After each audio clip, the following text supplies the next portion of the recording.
Chilli बाजार में स्थिरता, बढ़ी आवक के बावजूद सप्लाई चिंताओं से अब भावों को सहारा। नमस्कार, मैं हूं आपके साथ गौरव राजेंद्र।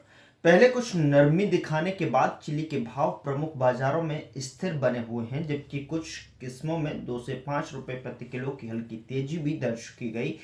व्यापारियों के अनुसार ऊंचे स्तरों से आया हालिया सुधार अब बाजार में काफी हद तक सहमति हो चुका है, जिससे भाव मौजूदा स्तर पर टिके हुए हैं। आवक में उतार चढ़ाव के बीच में बाजार की धारणा स्थिर हुई है, हालांकि मार्ग अब भी सुस्त बनी हुई है। गुंटूर में आवक तेजी से बढ़कर लगभग 75,000 बोरी हो गई, जो पिछले सत्र के मुकाबले करीब 25,000 बोरी अधिक है। तेलंगाना के बाजारों में भी हल्की बढ़त दर्ज की गई है, जहां खम्मम और वारंगल दोनों स्थानों पर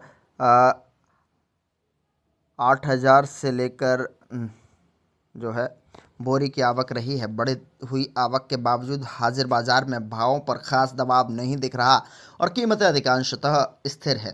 निर्यात मोर्चे पर तेजा और तेजा डीलक्स के भाव हालिया हल्के सुधार के बाद 155 से 160 रुपये प्रति किलो के दायरे में स्थिर हो गए।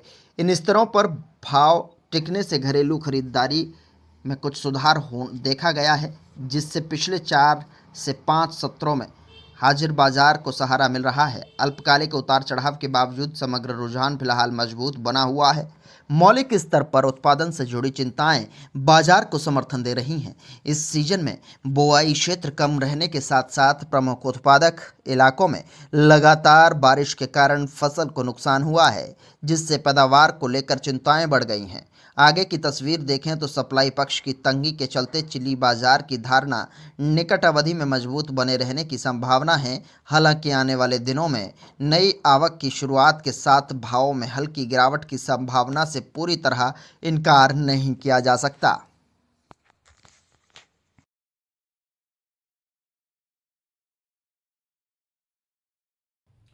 तो फिलहाल इस शो में इतना ही। अगले शो में फिर मुलाकात होगी एक नई जानकारी के साथ। तब तक के लिए नमस्कार।